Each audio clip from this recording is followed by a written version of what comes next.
हे बच्चा, good morning. कैसे हो आप लोग? आई होप आपकी पढ़ाई अच्छी चल रही होगी। हम लोग क्वेश्चन को सॉल्व कर रहे थे सेट थियरी, सेट रिलेशंस और फंक्शन के, और आज एक्सरसाइज स्टार्ट कर रहे हैं। आपकी ही बुक का एक्सरसाइज है, तो पहले क्वेश्चंस वगैरह सॉल्व करते हैं।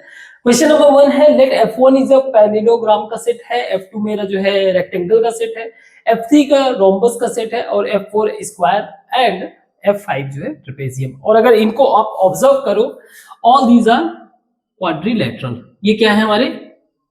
क्वाड्रिलेटरल मीन्स 4 साइड्स इनके पास है।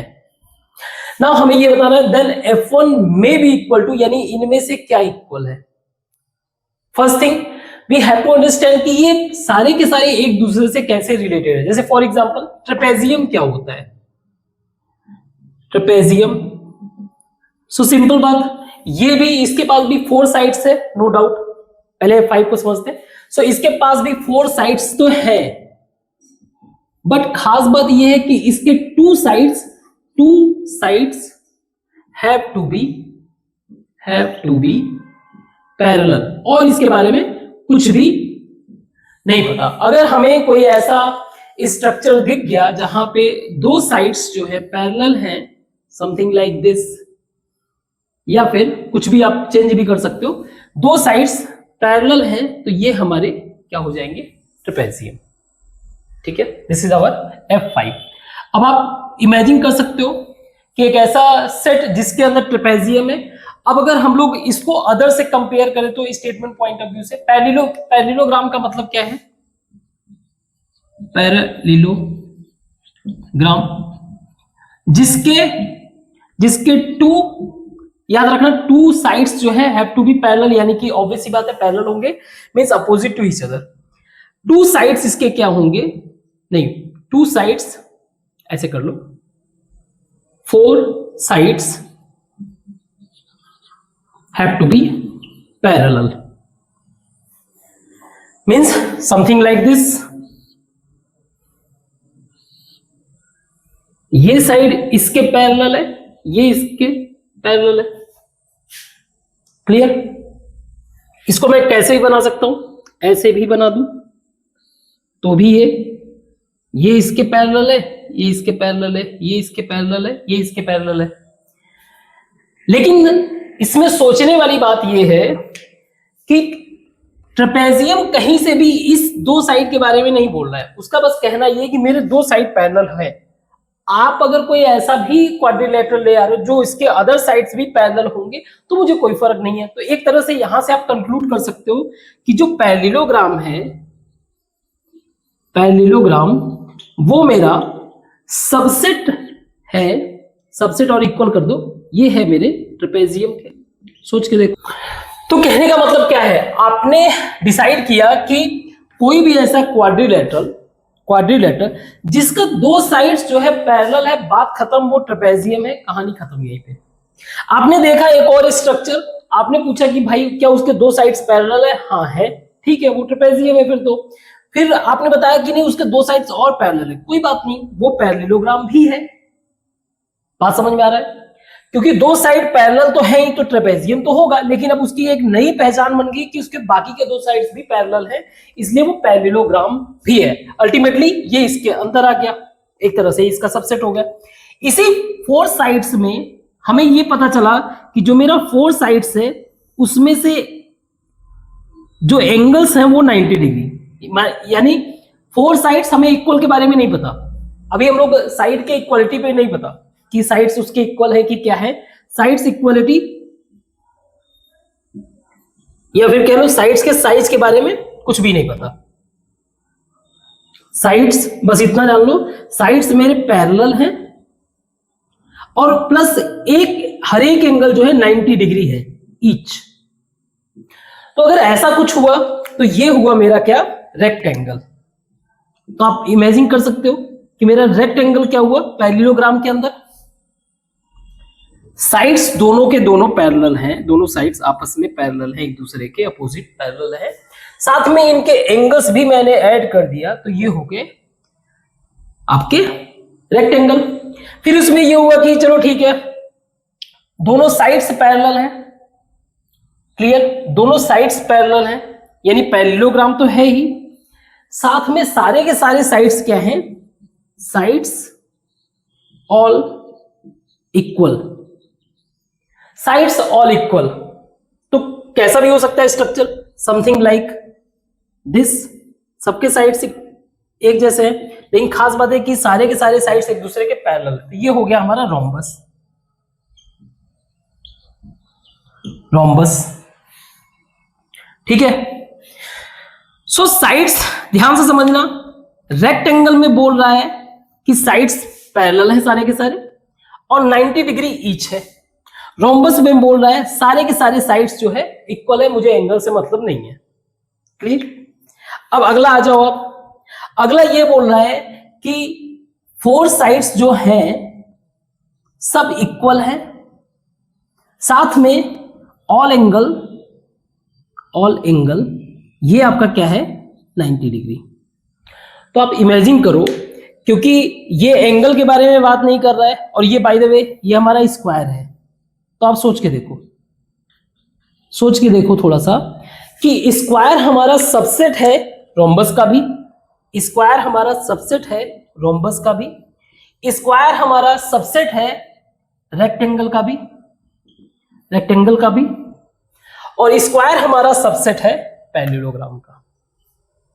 क्लियर है, सबका सबसेट है। अब अगर इसमें अगर देखा जाए कि मैं F1 निकालना चाहता हूं ना, F1 मुझे फाइंड आउट करना है, तो अगर F2 और F3 को इंटरसेक्ट करें, F2 क्या है मेरा, F2 है मेरा रेक्टेंगल और रोम्बस, रेक्टेंगल और rhombus.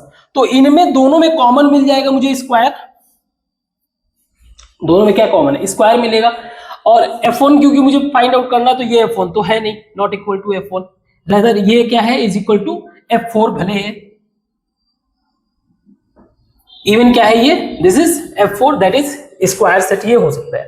Now F3 subset F4, sorry intersect F4, F3 क्या है मेरा रोम्बस और स्क्वायर, इसका इंटरसेक्ट करोगे क्या मिलेगा, स्क्वायर ही मिलेगा, कि जो कॉमन रहेगा वही तो मिलेगा, है ना। F2 और F5 का यूनियन करोगे तो F2 और F5 का यूनियन करोगे तो F5 मिलेगा, क्योंकि F5 के ही अंदर सब कुछ है ना। काइंड ऑफ आप ट्रेपेजियम को बोल सकते हो एक तरह से यूनिवर्सल सेट। तो अगर इसके साथ कहीं से आप यूनियन बनाओगे तो यही मिलेगा, F2 union F3 union F4 union F1। तो इसमें F1 मेरा एक तरह से यूनिवर्सल सेट है, this will give us F1। I hope समझ में आया होगा, कहीं कोई डाउट होगा तो पूछ लेना, बट ये चीजें बेसिक कंसेप्ट को क्लियर करो। सी ट्रेपेजियम को डिफिनेशन को अलग पॉइंट ऑफ व्यू से भी कहीं कहीं लिया जाता है, लेकिन एक चीज याद रखो, दो साइड्स पैरेलल तो होते ही हैं। नाउ पहला क्वेश्चन हो गया। सेकंड क्वेश्चन में देखें, if Na is equal to 3, यानी साइड्स एलिमेंट्स दिए हुए सेट ए के और सेट बी के एलिमेंट्स दिए हुए 6, और ये बोल रहा है कि ए जो है मेरा ये सबसेट और इक्वल, कहने का मतलब यही हो गया कि ए के सारे एलिमेंट बी के अंदर है, ये तो यही रिप्रेजेंट कर रहा है। Then the elements of A union B, आप ए का मतलब ए में जो है जो भी एलिमेंट है वो बी में है, तो अगर यूनियन करोगे तो अल्टीमेटली बी ही आएगा। तो बी का एलिमेंट कितना है 6, आंसर हो जाएगा इसका 6। आई होप समझ में आया होगा। इसको मिटाते हैं, नेक्स्ट क्वेश्चन को ट्राई करते हैं। ऐसे तो क्वेश्चंस इजी हैं, बट फिर भी अगर कोई 1% में भी कोई एक ऐसा बच्चा है जो नहीं कर सकता है, तो उसके लिए भी हम लोग सॉल्व कर रहे हैं। तो कुछ क्वेश्चंस टफ भी होंगे, कुछ क्वेश्चंस इजी भी होंगे। जो इजी से कर ले लो, इजी वे से कर ले लो तो कोई दिक्कत नहीं, जो नहीं समझ में आ रहा तो उसको यहाँ पे आप लर्न करो। क्वेश्चन है, the sets A and B are defined as ax by y 1 by x can not be 0, obvious सी बात है डिनोमिनेटर में, and x belongs to R। अगर मैं A सेट बनाऊं, सपोज करिए मैंने कुछ नंबर ले लिया 1 लिया, तो 1 by 1 हो जाएगा आपका 1। इसी तरह से दूसरा एलिमेंट मान लीजिए 2 लिया इसका, तो 1 by 2। इसी तरह से तीसरा एलिमेंट 3 लिया, मान लीजिए 1 by 3। इन केस अगर मैंने निगेटिव लिया, मान लीजिए -1 लिया, सो -1 आएगा दोनों ही वैल्यू। -2 लिया तो -1 by 2 आएगा, एंड सो ऑन, क्योंकि हमारा जो है x बिलोंग कर रहा है रियल नंबर से। So any value possible including the points of fractional number भी पॉसिबल, यानी कि 0.5 अगर ले लिया तो 2 आ जाएगा इस तरह से। ना बी को अगर मैं देखूं तो बी को सेम वैल्यूज अगर लेता हूं तो फॉर एग्जांपल अगर मैंने 1 लिया सो ये -1 आ जाएगा, 2 लिया तो -2 आ जाएगा एंड सो ऑन। ना हमें ये चेक करना है कि ए इंटरसेक्शन बी इसको चेक करना है कौन सा इसमें से सही है। तो अब देखो कोई भी इंटरसेक्शन का मतलब ये हो गया कि वैल्यूज जो कॉमन हो, और यूनियन का मतलब हो गया कि इन सबको कंबाइन करना। तो पहला चीज अगर ए इंटरसेक्शन बी देखो तो इसमें दोनों में कोई भी वैल्यू कॉमन नहीं होगा, क्योंकि इसके जो एलिमेंट्स है ए के एलिमेंट्स है या तो दोनों पॉजिटिव होंगे या तो दोनों निगेटिव होंगे। यहां पर ऐसा कोई सिनेरियो नहीं है, यहां पे एक पॉजिटिव एक निगेटिव ये वाला सिनेरियो देखने को मिल रहा है। सो इनके बीच में नो कॉमन, अगर कोई कॉमन है ही नहीं तो इसका मतलब ए इंटरसेक्शन बी हमारा क्या हो जाएगा 5, ये हमारा राइट आंसर है। क्लियर। नेक्स्ट क्वेश्चन है, 2 सेट्स दिया हुआ है, सपोज करिए ऐसे ही ए और बी सेट्स दिया हुआ है, इसके पास m एलिमेंट्स है, दूसरे के पास n एलिमेंट्स है, यानी कि n a जो है वो m है, n b जो है वो n है, और ये क्वेश्चन में दिया भी है कि m मेरा जो है n से बड़ा है। ठीक है। The number of subset of the first set, अगर इसका मैं सबसेट फाइंड आउट करना चाहूं तो मुझे पता है कि subset is equal to 2 power m, इसका सबसेट क्या हो जाएगा 2 पावर n। अब ये कह रहा है कि नंबर ऑफ सबसेट, जितने भी ये नंबर ऑफ सबसेट्स है, the first set is 112 more than that of the second set. 112 मोर, इसका मतलब क्या है कि 2 पावर m जो है is equal to 2 power n से 112 मोर है। अगर इसमें मैं 112 ऐड कर दूं तो आपस में बराबर हो जाएंगे, इससे अगर ये 112 ज्यादा है तो इसमें ऐड कर दो या फिर इसमें से 112 माइनस कर दो। तो मैं इसको इधर ले आता हूं, ये हो जाएगा 2 power m minus 2 power n is equal to 112, है ना। कुछ करते हैं इसको, ऐसे कर सकते हैं, ये हो जाएगा अगर मैं 2 पावर n कॉमन ले लूं इसमें तो ये हो जाएगा 2 power m by 2 power n minus 1 is equal 112 को मैं कुछ ऐसा लिखूं, 2 के मल्टीप्लीकेशन में क्या आता है 2 4 4 दूनी 8 दूनी 16 32 64 128। अगर मैं 128 माइनस 16 कर दूं तो 112 हो जाएगा 2 एंड 1, हाँ ठीक है 112 हो जाएगा ना। 128 को क्या मैं क्या लिख सकता हूं 2 पावर 1 2 3 4 5 6 7, 2 पावर 7 माइनस 2 पावर 4, सही है, 2 power 7 minus 2 power 4। Clear.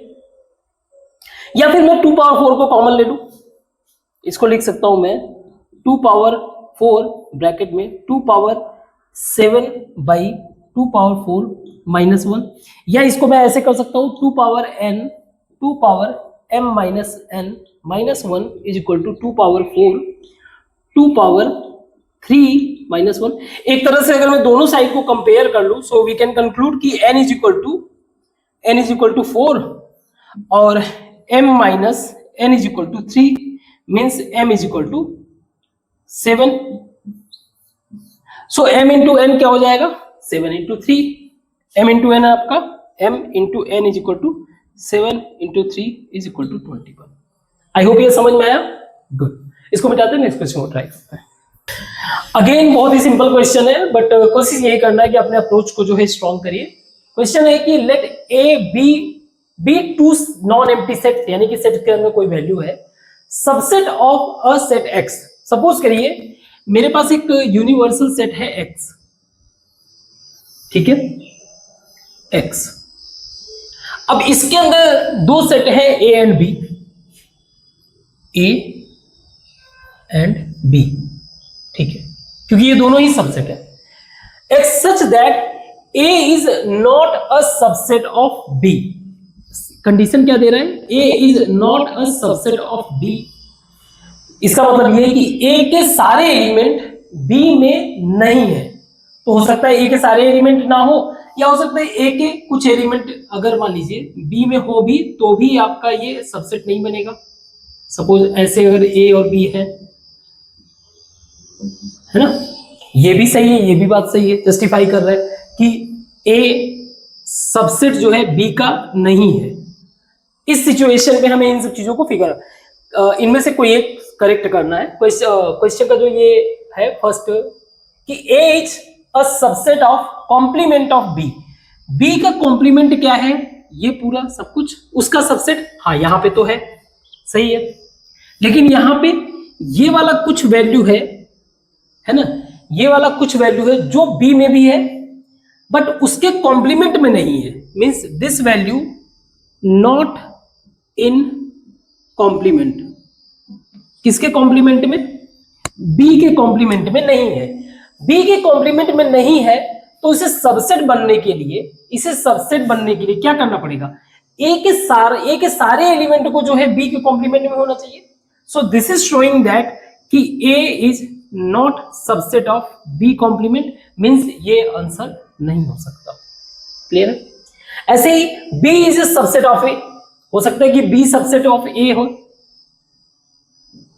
B जो है सबसेट ऑफ ए, तो ऐसा हो सकता है पॉसिबली, नहीं हो सकता है।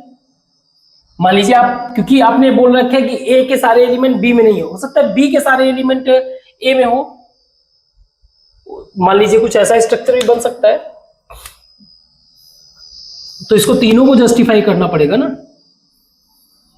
अगर मान लीजिए ये मेरा बी है और ये मेरा ए है, तो ठीक है, ये तो मान लो कहीं ना कहीं चलो जस्टिफाई कर रहा है कि ए जो है नॉट सबसेट ऑफ बी, लेकिन व्हाट अबाउट दिस, कोई ऐसा सिनेरियो हुआ, क्योंकि हमें ये मेन कंडीशन को तो जस्टिफाई कराना है कि ए और बी दोनों ही सबसेट है, तो यहाँ पे जो है आपका नहीं बनेगा, यहाँ पे तो बिल्कुल भी बी सबसेट नहीं है, यहाँ पे भी बिल्कुल भी बी सबसेट नहीं है, तो यहाँ पे ये फेल हो जाएगा स्टेट।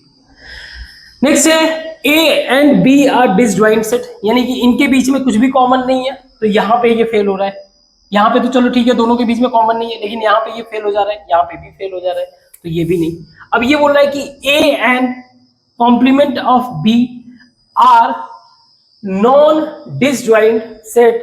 कहने का मतलब ये है कि जो ए और बी है, ए और बी कौन सा, बी का कॉम्प्लीमेंट, बी का कॉम्प्लीमेंट मतलब बी के बाहर का ये वाला पोर्शन, इनके बीच में कुछ ना कुछ वैल्यू जरूर है, not null set. Not null set का मतलब कोई ना कोई वैल्यू, बात सही है। बी के बाहर अगर देखा जाए, ए और बी के बीच में देखा जाए तो कोई ना कोई वैल्यू है। बी के बाहर वाला अगर देखा जाए तो ठीक है कोई ना कोई वैल्यू आ रहा है, बी के बाहर देखा जाए तो कोई ना कोई वैल्यू आ रहा है। ये स्टेटमेंट तीनों ही पॉइंट को क्या कर रहा है, जस्टिफाई कर रहा है, तो ये हमारा सही है। क्लियर। नाउ नेक्स्ट क्वेश्चन में कह रहा है कि इफ ए एन एक तरह का सेट है, A N is equal to A x belongs to natural number, मतलब कुछ ऐसा है, अगर मैं ए एन सेट की बात करूं तो ये कुछ ऐसा है, ए एक्स जहां पे एक्स मेरा क्या है, natural number. X natural number का मतलब क्या है, इस तरह से कुछ है, ए 2a 3a and so on, इस तरह से ना। अब ये अगर मुझे 4n और इंटरसेक्शन 6n निकालना है तो 4n का क्या हो जाएगा, 4n हो जाएगा आपका 4 8 12 and so on, and 6n जो है हो जाएगा आपका 6 12 18 एंड सो ऑन। ना इन दोनों के बीच में कॉमन क्या है, कॉमन का मतलब क्या है, 4 और 6 का एलसीएम। अगर 4 और 6 का एलसीएम का मतलब क्या होता है, लीस्ट कॉमन मल्टीपल। इसका मतलब क्या है, इसका मतलब ये है, ये क्लियर बात रखो, इसका मतलब ये है कि जब मैं 4 का टेबल कर रहा हूं, मान लीजिए मेरा 4 का टेबल है, सो 4 का टेबल कर रहा हूं, 4 8 12 16 20 24 28 32।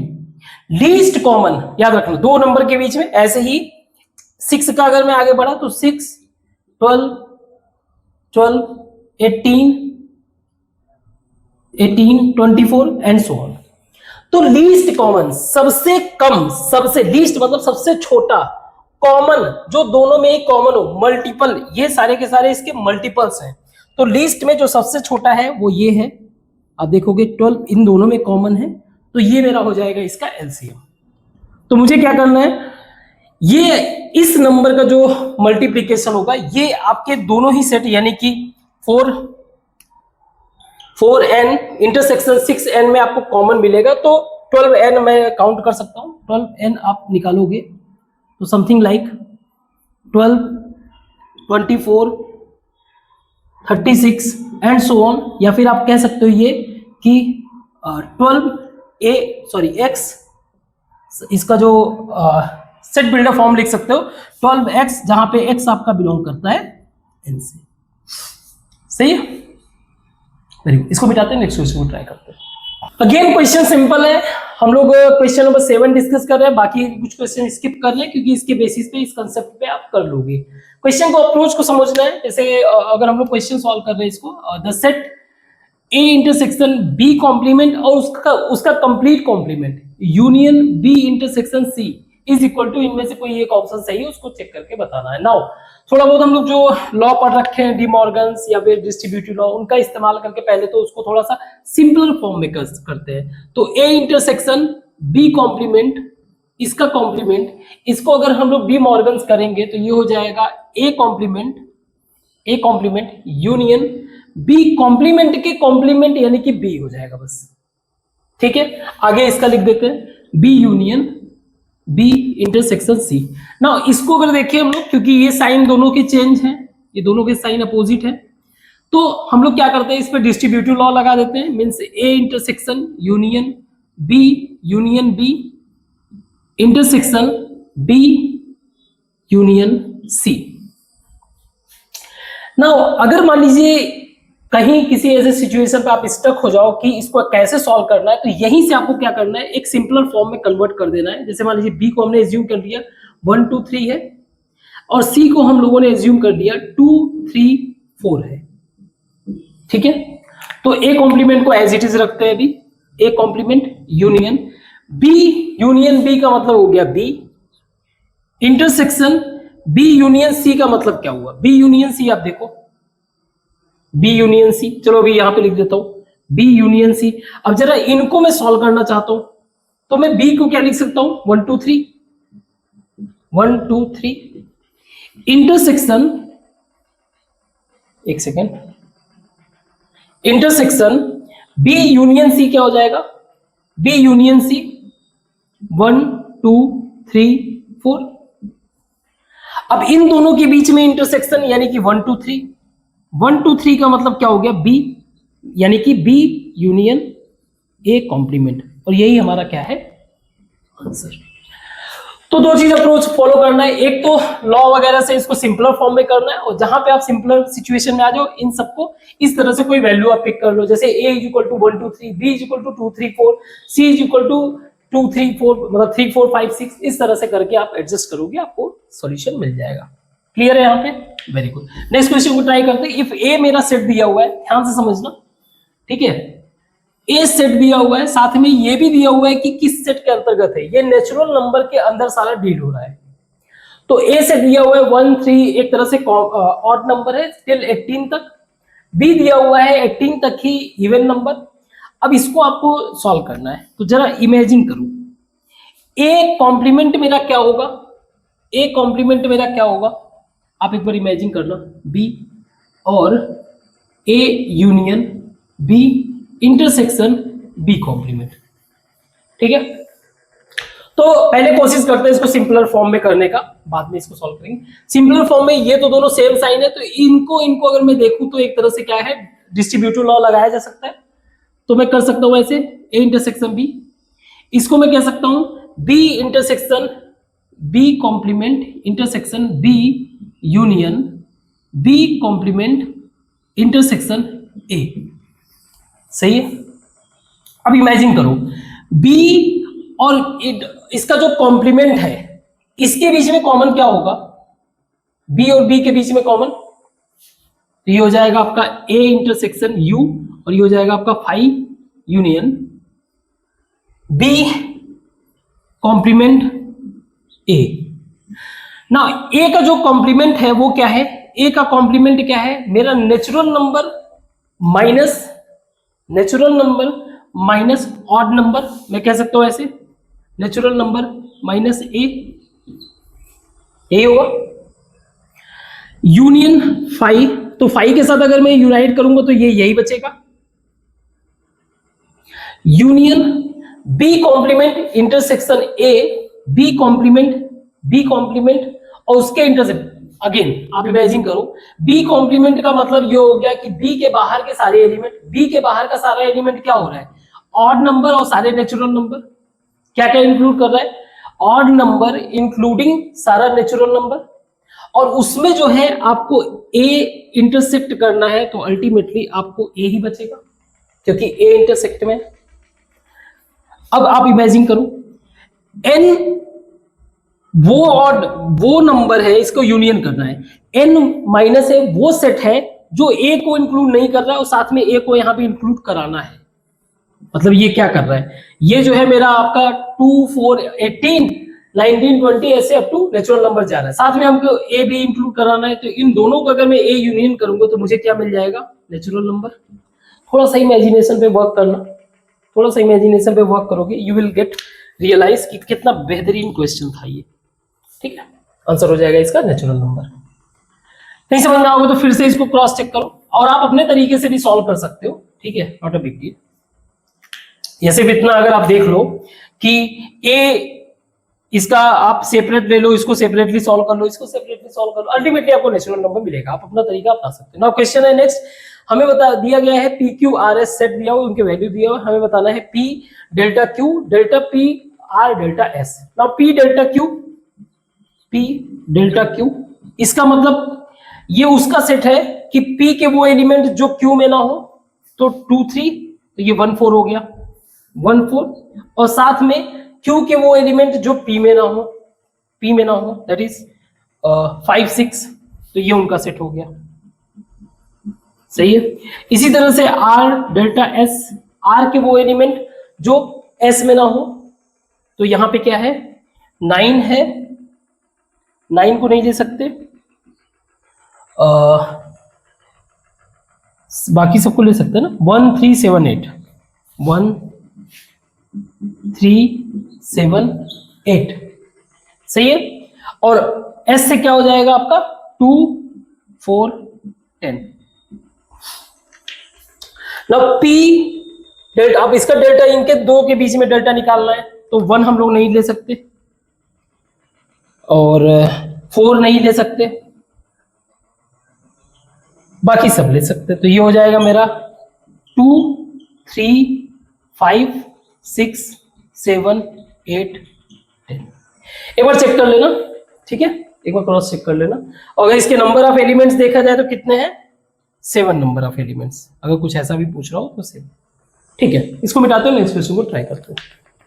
इन क्वेश्चन से आप फेमिलियर हो, इजी वे से सॉल्व कर सकते हो। क्वेश्चन है, survey shows that the 63% of the people watch a news channel, इसमें 76% एंटरटेनमेंट चैनल को वॉच करते हैं।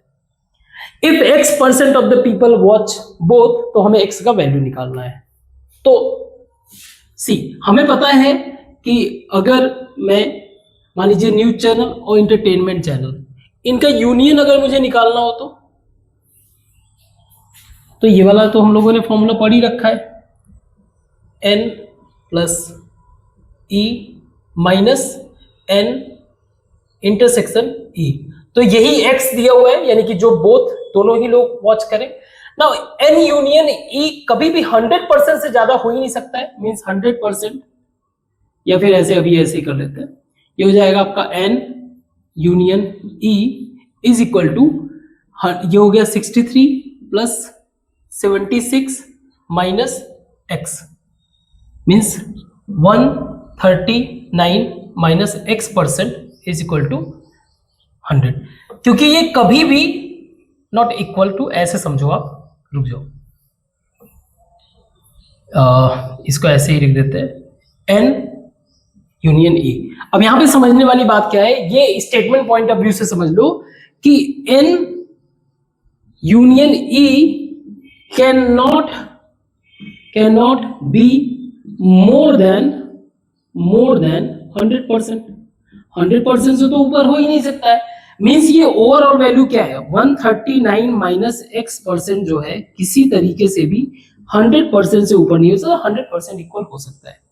इसका मतलब क्या है, जो मेरा x% है वो क्या हो जाएगा, 39% से तो ज्यादा ही होगा, 39% से ज्यादा होगा। लेकिन कहां तक, अगर आप ये ध्यान दो कि ये दोनों ही न्यूज चैनल, मान लीजिए ये एक है 63% और दूसरा है मेरा 74%, अगर मैं इनको दोनों को भी मर्ज कर दूं तो भी इनका जो कॉमन होगा वो 63% से ज्यादा नहीं हो सकता। अगर मैं इसको कंप्लीटली इसके अंदर एंटर करा दूं तो भी दोनों में जो कॉमन होगा 63% से ज्यादा नहीं हो सकता है। तो इस सिचुएशन में ये ध्यान रखना है। तो हमें जब इसमें x मिनिमम हमारा 39% हो गया, x मैक्सिमम अगर मुझे निकालना है कि मेरा x मैक्सिमम क्या हो सकता है, तो मिनिमम ऑफ जो आपका 63% है और दूसरा आपका 74%, तो दोनों में से जो मिनिमम है उसको आप ले लो, ये हो जाएगा आपका 63%। इसका मतलब ये है कि इसका सिनेरियो कुछ ऐसा दिखेगा, 63% मैक्सिमम हो सकता है, मिनिमम आपका 39%। ठीक है, ये चीज ध्यान रखना। बाकी इससे रिलेटेड क्वेश्चन आप कर ही सकते हो। ठीक है, तो नेक्स्ट क्वेश्चन को ट्राई करते हैं, इसको मिटाते हैं। सो इस क्वेश्चन को देखते हैं। अगेन क्वेश्चन इजी है, इसमें अप्रोच को बस बिल्ड करने की जरूरत है, बाकी इस तरह के क्वेश्चन आप कर सकते हो। क्वेश्चन में दिया हुआ है, in a college student must choose at least 2 subject from chemistry, math और फिजिक्स में से कोई 2 सब्जेक्ट इनको चूज करना है, जिसमें से 18 स्टूडेंट्स हैं जिन्होंने सारे के सारे सब्जेक्ट चूज किए। तो इसका अगर मैं वेन डायग्राम बना दूं तो ये थोड़ा सा विजुअलाइजेशन में हेल्प करेगा हमें। So suppose this is my math, this is my physics, this is my chemistry. तो 18 स्टूडेंट ऐसे थे जिन्होंने सारे सब्जेक्ट चूज किए। नाउ 23 ऐसे थे जिन्होंने math as a one of their subject, तो 23 स्टूडेंट ऐसे थे जिन्होंने मैथ चूज किया, एंड 25 ऐसे थे जिन्होंने फिजिक्स चूज किया। हमें बताना है what is the minimum possible number of students who could have chosen chemistry as one of their subject. तो हमें ये केमिस्ट्री बताना है, मिनिमम पॉसिबल, कितना पॉसिबल हो सकता है।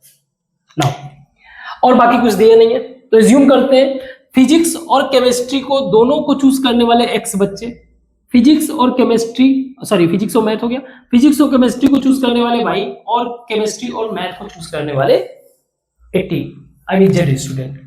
नाउ मैथ का हमें दिया हुआ है 23, टोटल 23। इसका मतलब क्या है कि x plus 18 plus z is equal to 23, या फिर मैं कह सकता हूं कि x plus z is equal to 5। 18 इधर चला गया, तो ये मेरा जो है क्या हो गया, इक्वेशन मेरा फर्स्ट हो गया, काम आएगा। इसी तरह से मैं फिजिक्स और केमिस्ट्री को, फिजिक्स को अगर ऑब्जर्व करूं, फिजिक्स मेरा दे रहा है कि 25 का मतलब ये हो गया कि x plus 18 plus y is equal to 25, या x plus y is equal to 7। ये मेरा हो गया इक्वेशन सेकेंड। सिमिलर वे से अगर मैं केमिस्ट्री को फिगर आउट करूं, केमिस्ट्री के पॉसिबल नंबर क्या हो सकते हैं, that is y plus z plus 18। सही है। अब मैं y z को जरा इनसे लेके नंबर रख देता हूं, तो ये हो जाएगा आपका y की जगह 5 minus x plus, sorry z की जगह हो गया, और 7 माइनस x प्लस 18, तो ये हमारा हो गया y की जगह in place of y. So we can write it 18, 7, 5, 30 minus 2x. So c मेरा किस पे डिपेंड कर रहा है, x पे, 30 minus 2x. Now x को अगर ऑब्जर्व करो, यानी कि अगर मेरा x मैक्सिमम हुआ तो मैक्सिमम नंबर डिवाइड होगा, तो c मेरा मतलब लार्ज नंबर डिवाइड होगा, तो मेरा c जो है क्या होगा, c मतलब number of student in for chemistry, c मेरा क्या हो जाएगा, मिनिमम, और यही हमें बताना है। तो मेरा x मैक्सिमम क्या हो सकता है, आप इस पे ऑब्जर्व करो। अगर मान लीजिए इसके पॉइंट ऑफ व्यू से देखो, अल्टीमेटली मुझे क्या करना है, ये 23 ही रखना है, जहां पे x और z दोनों का कॉम्बिनेशन मेरा क्या है, 5, 18 प्लस 5 23। तो अगर यहां पर इसके पॉइंट ऑफ व्यू से अगर मैं 5 से ऊपर तो जा ही नहीं सकता, अगर मैं चाहूं 5 से ऊपर जाने के लिए तो जा नहीं सकता। इक्वल टू अगर 5 हो गया, इन केस अगर 5 इक्वल हो गया, यानी कि फिजिक्स और केमिस्ट्री दोनों ही चूज किया गया 5 स्टूडेंट के द्वारा सेम, इस सिचुएशन में मेरा मैथ चूज करने वाला केमिस्ट्री चूज नहीं करेगा, इस सिचुएशन मेरा z 0 हो जाएगा। मींस व्हाटएवर x मेरा कुछ भी हो जाए 5 से तो छोटा रहेगा। यहां पे ये क्लियर हो रहा है। ऐसे सिमिलरली अगर यहां पे ऑब्जर्व करोगे तो x मेरा लेस आर इक्वल टू 7। अब इनमें से कौन सा हमें मैक्सिमम लेना है? अगेन आप आ जाओ, मुझे x मैक्सिमम पता करना है, ठीक है।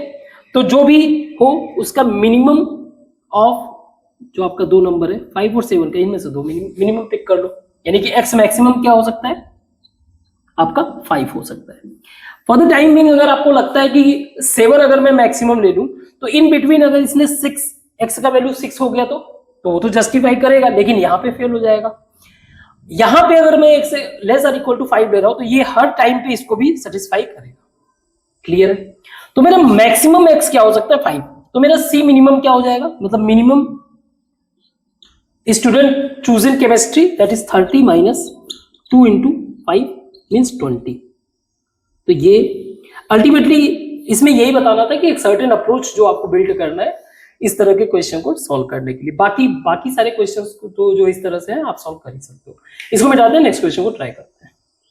सो ये क्वेश्चंस इजी हैं, डिस्कस सिर्फ इसी बात के लिए कर रहे हैं कि आपके कंसेप्ट और भी ज्यादा कंसोलिडेट हो सके। क्वेश्चन में दिया हुआ है कि एक सेट है जिसके अंदर 5 एलिमेंट्स हैं and the relation a to b is 1024। अब याद रखना, हमें पता है कि एक सेट मान लीजिए आपके पास a है और दूसरा b, तो जो मेरा a और b का रिलेशन बन रहा है इसके अंदर जो टोटल सेट होंगे, इसके अंदर जो नंबर ऑफ सेट होंगे वो होगा आपका n a into n b। Clear? अब इससे कितने सारे टोटल रिलेशन बन रहे हैं, तो इसके सारे सबसेट, ऑल सबसेट इसके क्या होते हैं, रिलेशंस होते हैं।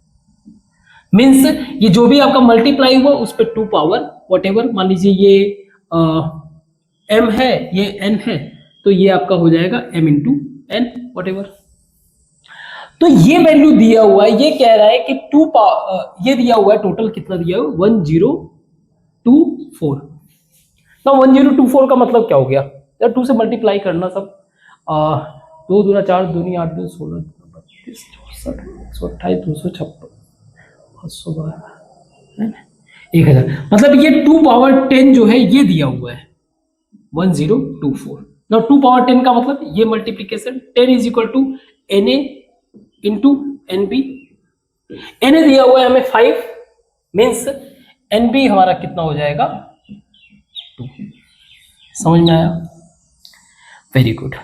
नाउ क्वेश्चन अगला है कि विच of the following is not a function. Now function होने का कंडीशन क्या होता है? फंक्शन होने का कंडीशन एक ही मेन चीज है कि आपका जो इधर वाला है इससे जो है एक ही रिलेशन बने। वो रिलेशन कैसे भी हो सकता है, यहां का जो है ये भी हो सकता है। एक इनपुट से दो तरफ के आउटपुट नहीं जाने चाहिए। तो जैसे इस वाले केस में y is equal to x square, कोई प्रॉब्लम नहीं, चलेगा। आप x को 1 रखिए y 1 आ जाएगा, x को 2 रखिए y 4 आ जाएगा, बहुत बढ़िया, कोई इशू नहीं। y is equal to x cube, whatever value you want put करते जाइए। x को -1 रखना है तो -1 आ जाएगा, y को +1 रखना है, कुछ भी रखना है, आपको एक वैल्यू ही मिलेगा। इस वाले में खास बात यह था कि सारे पॉजिटिव मिलेंगे, बस एक ही वैल्यू मिलेगा। अब इवन अगर माइनस रखोगे तो भी जो है एक वैल्यू का एक ही आंसर मिलेगा। जैसे आप देखो, कहने का मतलब क्या हुआ, इस वाले में अगर मैंने 1 लिया तो मेरा आउटपुट में क्या आ रहा है, y पे आ रहा है 1। अगर मैंने -1 लिया तो भी 1 ही आ रहा है, तो अल्टीमेटली एक ही पॉइंट पे जा रहा है। मतलब इस -1 का एक ही आंसर है, इस 1 का एक ही। ऐसा तो नहीं है कि इसके पास 2 रास्ते जा रहे हो, अभी समझते हैं। इसमें भी कोई दिक्कत नहीं है। y is equal to cube root of x, ये भी कोई इश्यू नहीं है। आप इसको करोगे तो 1 रखोगे तो 1 आएगा, 8 रखते हो -8 रखते हो तो -2 आएगा, तो इसके साथ भी कोई इश्यू नहीं। कहानी यहां पे आप समझो, y square is equal to plus minus root x। अब इसको समझते हैं। x को मैंने माना 4, आपका y आ रहा है 2 एंड -2, मीन्स आप y से यहां पे भी जा सकते हो और यहां पे भी जा सकते हो। ये अलाउ नहीं है, नॉट अलाउ।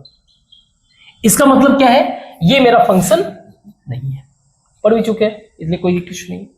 नेक्स्ट क्वेश्चन है, फंक्शन ए बी के बीच में फंक्शन है और each image is associated with pre image. मतलब इसका कंडीशन क्या शो कर रहा है कि ये मान लीजिए मेरा x जो कि प्री इमेज है y का, और y मेरा जो है इमेज है x का। इसका ये सिनेरियो शो कर रहा है, ओनली 1। तो इसमें से क्या पॉसिबल नहीं है? इसमें से सी, अगर मेरे दोनों ही एलिमेंट्स इक्वल हैं तो सही है, ये तो कोई इशू है ही नहीं। अगर ये वाला सिनेरियो हुआ तो, अगर ये वाला से मतलब नंबर ऑफ एलिमेंट्स मेरे कम हुए, सपोज करिए इधर मेरे जो है 1 2 3 है, इधर A B C D ये शो कर रहा है, तो इसका मतलब ये ऐसे जा सकता है, ये ऐसे जा सकता है, ये ऐसे, एक छूट भी जाए कोई इशू नहीं है, ठीक है, ये भी पॉसिबल है। What about this? क्योंकि हमारा जो स्टेटमेंट क्या कह रहा है, सबका एक ही one and only preimage possible है, ये ध्यान रखना इस स्टेटमेंट में। तो इस वाले सिनेरियो में क्या है कि ये 1 2 3 4 और ये है ए बी सी। अब आपने ये तो कर लिया, मान लीजिए फंक्शन होने का खास बात ये है कि इसके all domain, all element must assign, सारे के सारे एलिमेंट असाइन होने चाहिए, आप किसी को छोड़ नहीं सकते हो। अब अगर इसको असाइन करना चाहोगे तो ये तो श्योर है कि कोई ना कोई एक एलिमेंट ऐसा होगा जिसमें इसको ऑक्यूपाई करना पड़ेगा, एडजस्ट करना पड़ेगा। इसको बाय द वे इसको पिजन होल प्रॉब्लम भी बोला जाता है, पिजन होल प्रिंसिपल। उसमें ये है कि अगर मान लीजिए नंबर ऑफ पिजन जो है आपके अगर मोर देन है नंबर ऑफ होल से, तो ऑब्वियस सी बात है कोई ना कोई एक ऐसा होल होगा, कोई ना कोई एटलीस्ट वन होल जो greater or equal, at least one whole होंगे जहां पे 2 या 2 से अधिक जो है पिजन आपके होंगे, पिजन अवेलेबल। मींस एटलीस्ट इनमें से कोई एक ऐसा होगा जिसपे जो है दो इनपुट जो है एक ही जगह मैप कर रहा होगा। अगर 2 इनपुट अगर एक ही जगह मैप कर रहा होगा तो one and only pre image नहीं बन पाएगा, तो ये मेरा पॉसिबल नहीं है, नॉट पॉसिबल, ये नहीं हो सकता है, ठीक है। इसके लिए, इस क्वेश्चन के लिए ये ऑप्शन सही है। ओके, आई होप आपको समझ में आया होगा। वेरी गुड, इसको मिटाते हैं, आगे क्वेश्चन को डिस्कस करते हैं। सो इन क्वेश्चंस को करते हैं। क्वेश्चन बहुत इजी है, आप कर सकते हो। क्वेश्चन में पूछ रहा है कि कौन सा इसमें से फंक्शन है। सिंपल है, फंक्शन चेक करने के लिए हम लोग वर्टिकल लाइन टेस्ट करेंगे। यहां पे भी कट कर रहा है, यहां पे भी कट कर रहा है, मींस पर्टिकुलर एक्स वैल्यू के लिए, एक एक्स के लिए मेरे पास 2 वाई है, तो ये हो नहीं सकता। ऐसे कोई एक यहां पे कट कर दूं तो यहां पे भी कट कर रहा है, यहां पे भी कट कर रहा है, मींस पर्टिकुलर एक एक्स के वैल्यू के लिए ये क्या शो कर रहा है, एक्स का कोई पर्टिकुलर एक वैल्यू एक एक्स के लिए 2 बार कट कर रहा है, ये भी पॉसिबल नहीं है, ये भी नहीं है। बचा क्या, ये कहीं पे भी आप कट करके देखो 2 बार नहीं कट करेगा, एक ही बार कट करेगा। सो फोर्थ हमारा क्या है, फंक्शन है ना। इसमें डोमेन और रेंज दोनों ही बताना है। तो पहले वाले क्वेश्चन को देखते हैं। क्योंकि डिनोमिनेटर और न्यूमरेटर में है तो हमें पता है कि डिनोमिनेटर कहीं पे भी 0 नहीं हो सकता है। 3x - 4 can not be equal to 0, means x मेरा can not be equal to 4/3। तो डोमेन मेरा सारा का सारा, आप रियल नंबर तो ले लो लेकिन याद रहे कि आप एक वैल्यू छोड़ देना, 4/3 को छोड़ देना, ठीक है।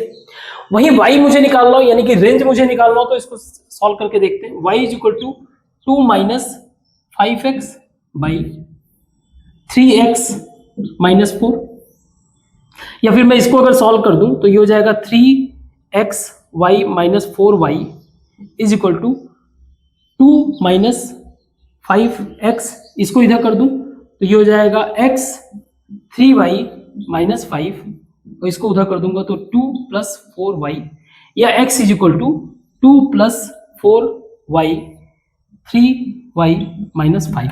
तो ये भी एक तरह से न्यूमरेटर और डिनोमिनेटर के फॉर्म में आ गया। y की बात करें तो ये बस इक्वल नहीं हो सकता है, यानी y can not be equal to 5/3, means real number आप जो भी आएगा, रियल नंबर आने तो कोई इशू नहीं है। अगर आप एज ए इनपुट या आउटपुट कंसीडर करोगे तो इसमें 5/3 नहीं होना चाहिए, ठीक है। 5/3 को हटा के बाकी कुछ भी ले लो। यहां तक क्लियर है। ऐसे इस वाले को आप देखिए, क्योंकि ये स्क्वायर रूट में है, इसका मतलब ये कि जो अंदर का वैल्यू है √16x² must be greater or equal to 0। Root 0 का चलेगा लेकिन ये क्या होना चाहिए, नेगेटिव नहीं होना चाहिए। नेगेटिव होगा तो मेरा सारा काम गड़बड़ हो जाएगा, वो चला जाएगा कॉम्प्लेक्स नंबर में।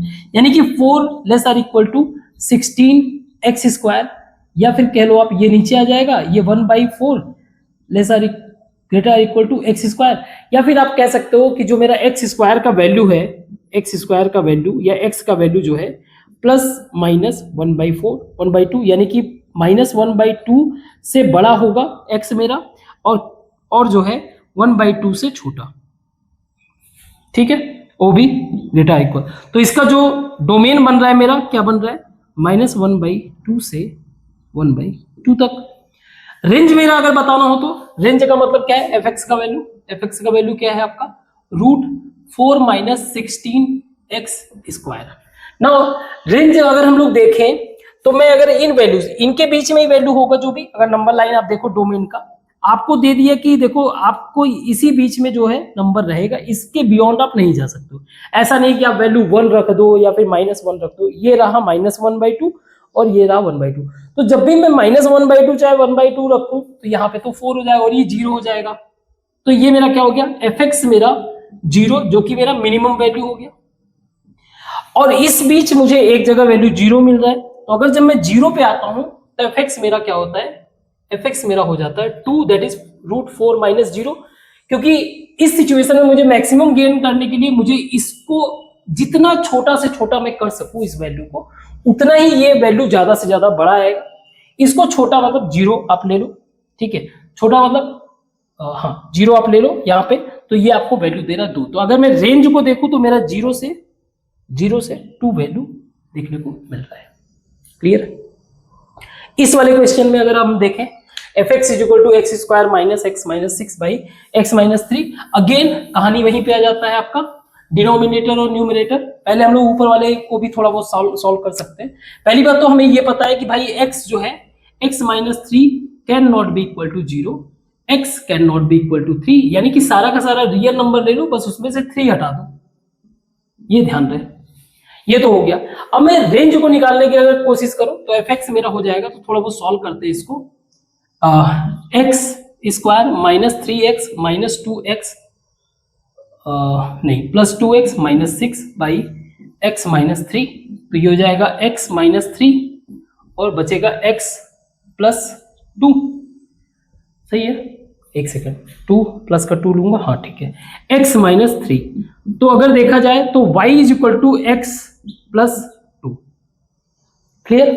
एक कंडीशन हमें यह पता है कि at any cost x can not be equal to 3, means y can not be equal to 5। अगर मैं यहां पे 3 रख दिया x को तो ये 5 हो जाएगा। y मेरा 5 नहीं हो सकता, बाकी कोई भी वैल्यू रखो, कोई आप देखोगे तो y का सारे वैल्यू आएगा, बस 5 नहीं आएगा, मीन्स इसका रियल से लेकर -5 एक कर दो। सही है, गुड। इस क्वेश्चन को देखिए आप, अच्छा एक चीज चेक कर लेना, मैंने उस वाले में मिस्टेक किया था क्या, जब मैं y निकाल रहा था तो आई थिंक उसमें -5/4 आएगा, चेक कर लेना एक बार, ठीक है। y जब मैं कैलकुलेट कर रहा था तो उसमें डिनोमिनेटर में y समथिंग 4y + 5 था, तो -5/4, तो ये हो जाएगा आपका रियल वैल्यू -5/4। तो ये सब चीजें बेसिक चीजें, ये सब ध्यान रखना है, ठीक है। इस क्वेश्चन में देखिए fx = आपका पीस वाइज फंक्शन है, 1x belongs to rational number and 2x not belongs to rational number. तो हमें पता है कि 22/7 मेरा रैशनल नंबर है, तो इसका वैल्यू हो जाएगा 1। पाई मेरा जो है इररेशनल नंबर है, रैशनल नंबर नहीं है, इसका मतलब हो जाएगा 2, तो इन दोनों का एड मेरा 3 हो गया, ठीक है। आई होप ये समझ में आया। इसको मिटाते हैं, आगे क्वेश्चन को ट्राई करते हैं। तो ये आज के हमारे लास्ट क्वेश्चन है। क्वेश्चन में दिया हुआ है, पहला क्वेश्चन है f(x) जो है फंक्शन है, पास थ्रू दिस पॉइंट्स। एक तरह से ये ऑर्डर पेयर दिए हुए हैं, जहां पे x मेरा दे रहा है 1 वैल्यू, y मेरा है 3, x मेरा 0 है, y 1 है, x मेरा -2 है, y मेरा 3 है। मुझे बताना है फंक्शन f - 3। मुझे ABC अगर इसमें निकालना हो, इस कांस्टेंट की वैल्यू मैं निकाल सकता हूं। मैं ऐसे करता हूं, y = ax² + bx + c। Now at x = 0, at x = 0, तो c = मेरा क्या हो जाएगा 1, क्योंकि y = क्या है 1, तो मुझे c एक कांस्टेंट मिल गया। दूसरा ट्राई करते हैं, eight x = 1, at x is equal to 1, so y3 is equal to ax square a plus b into 1 a plus b और प्लस c भी रहेगा, तो c ऑलरेडी 1 है तो 1 इधर चला जाएगा, इसको कर देते हैं ऐसे, c कर देते हैं, कोई इशू नहीं, c a plus b is equal to 2, ये बन गया मेरा एक इक्वेशन, इसको यूज करेंगे या फिर इक्वेशन 2 कह लो, ये मेरा फर्स्ट इक्वेशन है, सही है। इसी तरह से x is equal to -2 at x is equal to -2, y is equal to 3 is equal to A x square, -2 का स्क्वायर जो है वही रहेगा, प्लस हो जाएगा, तो 2 का square 4 a plus b -2b plus c that is 1 is equal to this, या फिर मैं लिख सकता हूँ 4a -2b is equal to 2। अब ये भी दोनों 2 के इक्वल है, तो मैं इन दोनों को आपस में इक्वल कर दूं, ये 3 इक्वेशन, इन दोनों को अगर मैं आपस में इक्वल कर दूं तो ये कर सकता हूं मैं 4a -2b is equal to a plus b। Now 2b को मैं इधर कर देता हूं, a को इधर कर देता हूं, तो ये हो जाएगा 5a is equal to 3a is equal to 3b and a is equal to b।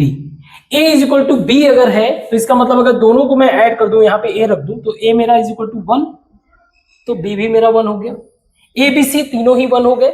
इस सिचुएशन में मुझे f -3 अगर निकालना हो तो मैं निकाल सकता हूं, f -3 is equal to a that is 1 into 9 minus, क्योंकि -3 है तो वहां पे हो जाएगा -3 प्लस 1, तो ये हो जाएगा 6 प्लस 1 दैट इज 7, ये आ जाएगा आपका वैल्यू। समझ में आया? Very good. नेक्स्ट क्वेश्चन को समझते हैं। क्वेश्चन में इंफॉर्मेशन अच्छा है। क्वेश्चन में दिया हुआ है 2 सेट दिया हुआ है, दैट इज मान लीजिए ये मेरा सेट ए है 1 2 3 और ये है आपका A B C D. Now इसमें से ये बताना है कि ये किसको जो है सेटिस्फाई कर रहा है, तो कांस्टेंट वांस्टेंट का तो कोई कहानी है नहीं, 3 में से फिगर आउट करना है। अगर मैं मैपिंग करूं तो फिर मैपिंग तो कुछ भी हो जाए, एक ही मैप निकलेगा, ऐसा तो नहीं हो सकता कि कोई एक नंबर से जो है 2 आउटपुट की तरफ जाए, तो मेनी वन का कहानी तो है नहीं। ऑन टू क्या होता है, ऑन टू और इनटू 2 होते हैं। ऑन टू जो है जब डोमेन के सारे एलिमेंट जो है, सॉरी कोडोमेन के सारे एलिमेंट, कोडोमेन ये हमारा कोडोमेन है, कोडोमेन के ऑल एलिमेंट्स जो है मैप्ड हो, सारे के सारे मैप्ड हो, तभी वो ऑन टू हो गया। अगर मान लीजिए इनटू ऑप्शन में होता तो एक बार के लिए एडजस्ट किया भी जा सकता था, तो ये भी नहीं हो सकता है। एक चीज तो श्योर कर रहा है कि हर एक वैल्यू का एक जो है कनेक्शन है, तो ये वन टाइप का तो पॉसिबली कंसीडर किया जा सकता है, बाकी ये तो नहीं हो सकता है। यही इनटू होता तो जो है कंसीडर कर सकते थे। खैर, वेरी गुड। नेक्स्ट क्वेश्चन है, हमें ये बताना है if the function A and B is bijective. Bijective का मतलब क्या है? बाइजेक्टिव का मतलब हो गया यही आपका एक तो ऑन टू का मतलब सर्जेक्टिव को भी जस्टिफाई कर रहा है, और 1 to 1 यानी कि इंजेक्टिव को भी जस्टिफाई कर रहा है। तो कुछ ऐसा सिनेरियो है 1 2 3 A B C दिस। नाउ तो इसमें से कौन सा ट्रू है? Which of the following is true? Every element of A maps to more than 1 element of B. नहीं हो सकता, ठीक है। अगर ये ऐसा कुछ होगा तो ये कैंसिल हो जाएगा। Horizontal line intersect graph at most 1, यानी कि अगर कोई एक फंक्शन है तो उसमें जो है हॉरिजॉन्टल लाइन आपको पता होगा। अगर मान लीजिए ये मेरा कुछ इक्वेशन समथिंग लाइक कुछ ऐसा फंक्शन है, इसमें कहीं पे भी आप एक हॉरिजॉन्टल लाइन ड्रॉ करो तो बस एक ही बार क्रॉस कर रहा है। इसका मतलब हर एक x के लिए सिर्फ एक ही y वैल्यू मिल रहा है। बात सही है, हर एक x के लिए सिर्फ एक ही y वैल्यू मिल रहा है। That's how we check the injective जो है हॉरिजॉन्टल लाइन के थ्रू, हॉरिजॉन्टल लाइन टेस्ट से हम लोग चेक कर सकते हैं। तो ये एब्सोल्युटली ट्रू है। बाकी के देख लेते हैं। Set A has more elements than set B, ऐसा पॉसिबल है ही नहीं। बाइजेक्टिव में दोनों के इक्वल होना पड़ेगा। The range of F is smaller than, ये भी गलत है। ठीक है, क्योंकि सर्जेक्टिव में सारे रेंज और डोमेन क्या होने चाहिए, रेंज और को डोमेन आपस में क्या होने चाहिए, इक्वल होने चाहिए। ओके, तो आई होप आपको समझ में आया होगा। कहीं कोई मिस्टेक मैंने जरूर किया हुआ है, कैलकुलेशन में छोटा सा मिस्टेक किया हुआ है, और it was 3y - 5, it should be plus, तो y इज इक्वल टू -5/3 4 के बजाय। तो कभी कभी इस तरह के मिस्टेक्स हो जाते हैं, कुछ ध्यान में आ जाता है तो उनको हम लोग करेक्ट कर देते हैं, कुछ ऐसे होते हैं जो मिस्टेक वाकई में मिस हो जाते हैं, कुछ गलत चीज हो जाता है, तो उसको आपको फोकस करके इतना स्ट्रांग माइंड करना है कि ऐसी चीजों को आप इजी वे से पिक कर सको और कमेंट बॉक्स में मेंशन कर सको। ठीक है, तो आज के लिए बस इतना ही रखते हैं। Thank you.